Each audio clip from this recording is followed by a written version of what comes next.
हरियाणा के गुरुग्राम की रहने वाली टेनिस प्लेयर राधिका यादव की उसके ही पिता दीपक यादव ने गोली मारकर हत्या कर दी। दीपक ने पिस्तौल से कुल 5 गोलियां चलाईं, जिसमें एक कंधे पर और 3 पीठ में लगी। इस हत्याकांड के पीछे की वजहों को लेकर तरह तरह के दावे किए जा रहे हैं। इसी बीच एक नाम की खूब चर्चा है, इनामुल हक। दरअसल करीब 1.5 साल पहले इनामुल के साथ राधिका ने एक म्यूजिक वीडियो बनाया था। ऐसे में सवाल उठने लगे कि क्या इनामुल और राधिका के बीच कोई रिश्ता है? क्या इसकी वजह से ही तो राधिका की हत्या नहीं की गई? इस हत्याकांड पर खुद इनामुल हक ने हमारे संवाददाता अनुज मिश्रा से खुलकर बात की। सुनिए।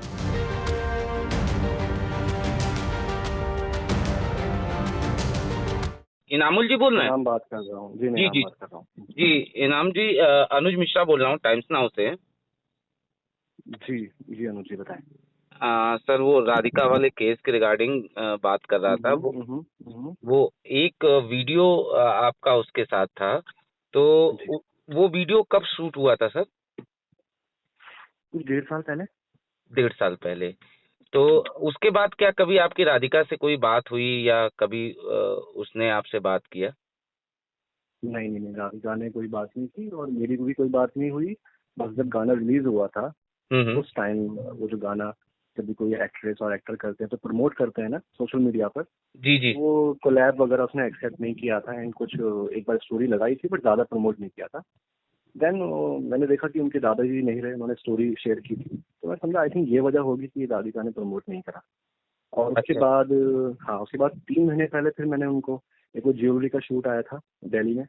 मैंने उनको बोला कि आप करना चाहोगे, तो उन्होंने बोला कि मेरी एक दोस्त है, वो मैं उनको पूछती हूँ। बस उसके बाद राधिका से कोई बात नहीं हुई।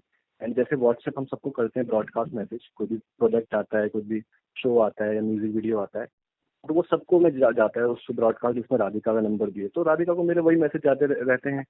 कभी कोई इवेंट करा रहा हूँ दुबई में, कभी कुछ करा रहा हूँ। बाकी मेरा उनसे जो ताल्लुकात कनेक्शन वो बहुत प्रोफेशनल है।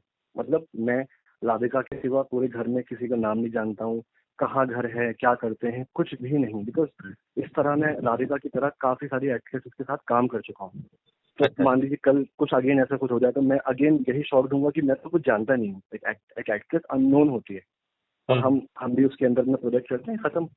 क्योंकि आप देखेंगे तो मेरा शो भी तो मैंने बहुत काम किया हुआ है। इसी तरीके से ये न्यूज सामने आई है। अब पहला पॉइंट आप बोलेंगे राधिका से कब में कहाँ मिला था। हम पंजाब टाइगर्स का शूट करने गए थे, एक इवेंट था दिल्ली के अंदर। राधिका जूनियर टीम में थी और सीनियर टीम थी तापसी पन्नू के साथ।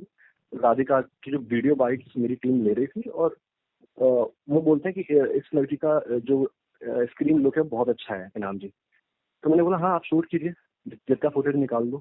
फिर राधिका ने मेरी टीम मेट को आके बोला कि वो इंटरेस्टेड है एक्टिंग और इन सब में, क्योंकि वो मेरे बारे में बता रहे थे कि मैंने बहुत सारे एड्स बनाए हुए जो कि बनाए हुए। बोले इनाम जी से मैं बोलती हूँ कि आपको कुछ एक्टिंग में हो तो बताएंगे। तो मुझे बताया कि ये एक्टिंग में इंटरेस्टेड है, कुछ एड्स हो तो इनाम भाई बताना इनको। मैंने बोला ठीक है मैं बताता हूँ कुछ होगा तो। फिर इस तरीके से हम जो लोग इवेंट करते हैं तो हर एक इवेंट के बाद हमको लोग फॉलो करते हैं इंस्टाग्राम पर, हम उनको फॉलो बैक भी करते हैं। आप भी अगर कल कोई इवेंट में जाएंगे तो आप नॉर्मली लोग कनेक्ट होते हैं सोशल मीडिया पर, तो हम कनेक्ट हो गए राइट। उसके बाद हम एक म्यूजिक वीडियो शूट कर रहे थे ऐसे ही दोस्तों में। कोई म्यूजिक कोई बड़ा प्रोड्यूसर नहीं, कोई कुछ भी नहीं, हम ऐसे ही सब लोग एक दिन फ्री थे। हमने बोला शूट करेंगे। तो जीशान अहमद थे जो नॉर्मल सा हमने बजट लगा के गाना शूट किया। पहले वो एक्टिंग करने वाले थे गाने के अंदर, मैं सिर्फ सिंगर कंपोजर लिरिक्स राइटर था। ओके। तो लास्ट मोमेंट पे उन्होंने कैंसिल कर दिया कि बोलने लगे यार मेरी वाइफ कंफर्टेबल नहीं है, मना कर रही है, मैं भी अच्छा नहीं दिख रहा हूँ मिरर में देखने के बाद, तो मैं कोई शूट नहीं करूँगा। तो उससे पहले हमने राधिका का प्रोफाइल शेयर किया था तो वो कैंसिल हो गया था। डायरेक्टर ने बोला कि काफी यंग है, जीशान के साथ में शूट नहीं है। देन उन्होंने बोला कि लास्ट मोमेंट पे तू ही कर ले, तो मेरा भाई भी है तो शूट कर ले, एक्टिंग कर ले। मैं बोला लास्ट मोमेंट पे कैसे होगा। तब हमने राधिका को फाइनल करा लास्ट मोमेंट पर। वहीं से हमने शॉपिंग की दिल्ली से, मैंने अपनी, और जल्दी से हमने एक दिन का 4 से 5 घंटे का शूट हमने कर दिया राधिका के साथ में। एंड राधिका को बता दिया था कि कोई ऐसा पेड कोलैब नहीं है, इस तरह से हम आपको गुड लक अमाउंट दे देंगे पेट्रोल का। एंड वो अपनी मदर के साथ में आई शूट करने। अच्छा, फादर के साथ नहीं, मदर के साथ आई थी। मदर के साथ में। और उन्होंने सेटअप बताया कि जैसे मैंने वाला गाना सुनाया अपने फादर को तो उनको बहुत अच्छा लगा ऐसे करके। अच्छा। वो फादर की बात भी मुझे राधिका ने बताया कि फादर को गाना बहुत अच्छा लगा। अच्छा अच्छा। हाँ, वो नॉर्मल शूट हुआ। हाँ मतलब आप सोचिए कि शूट के बाद कुछ हाय हेलो बाय भी नहीं हुआ, अच्छा शूट अच्छा। खत्म और मैं अपना सब कुछ चेंज कर रहा था, जो भी हम टीम से बात करते हैं, और वो कब चले गए हम पता भी नहीं चला। तो मेरा उनसे ताल्लुकात कुछ भी नहीं राधिका के साथ। अच्छा, उसके बाद आपकी करीब 3 महीने पहले बात हुई थी राधिका से? बात नहीं, ऐसे इंक्वायरी कोई आती है, अगर कोई चंडीगढ़ की इंक्वायरी मेरे पास आती है, दिल्ली की आती है, मुंबई की, तो मैं सोचता हूँ कौन है अवेलेबल। मैंने बोला अच्छा ये, मैं एक्ट्रेस अपने फोन पे लिखता हूँ एक्ट्रेस टैली, तो 2-3 एक्ट्रेस आ जाती है जिनको मैं जानता हूँ, उनको मैं वो इंक्वायरी भेज देता हूँ कि अगर आप इंटरेस्टेड हो तो आप करना चाहोगे ये, इस तरीके से बस। अच्छा, सोशल मीडिया पर भी कभी आपका उसके बाद कांटेक्ट नहीं हुआ, या सोशल मीडिया पर उसने कभी आपको कांटेक्ट किया हो? नहीं, ऐसा नहीं है कि मैं उनको कांटेक्ट करूं और वो मुझे कांटेक्ट करें, हम लोग हाय हेलो करें, बिकॉज हमारा कोई फ्रेंडशिप, कोई दोस्ती कुछ था ही नहीं। काम कुछ आया, बता दिया, काम नहीं आया, वैसा हो गया, बस इतना ही सब कुछ चल रहा था।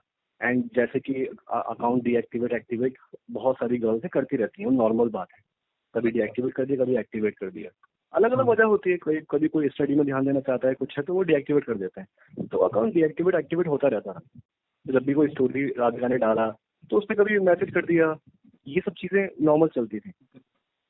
अच्छा, कभी सोशल कभी आपकी शूटिंग के दौरान की अगर हम बात करें तो उसने फादर को लेकर कोई बात आपको बताई कि फादर को इस शूटिंग से आपत्ति है या नहीं है, कुछ इस तरीके की बात आपको? नहीं, वो तो उसमें और पॉजिटिव थी कि फादर को गाना बहुत अच्छा लगा एंड मुझे एक्टिंग में कुछ करना है, बिकॉज यू नो स्पोर्ट्स में जो भी स्ट्रगल है इंडिया में, या जो उसको लगता था कि इस लाइन में आया जाए, मॉडलिंग या एक्टिंग, इन सब में, क्योंकि आई थिंक आजकल बहुत लोग, पावर ऑफ मीडिया है, हर कोई इस लाइन में आना चाहता है।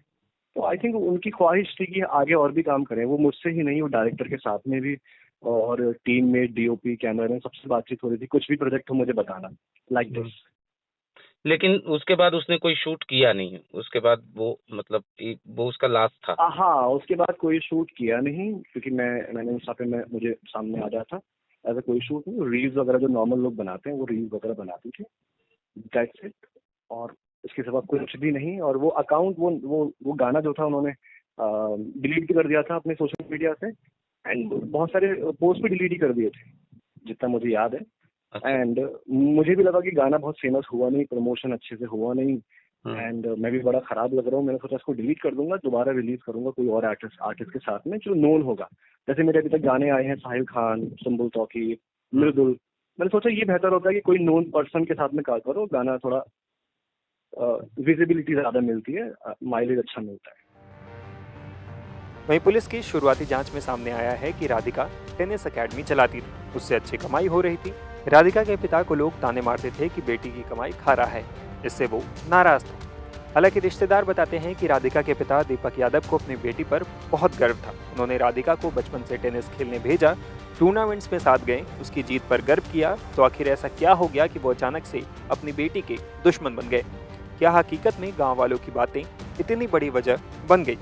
फिलहाल जांच जारी है। उम्मीद करते हैं कि जल्द ही मामले से जुड़े सभी सच सामने आ जाएंगे।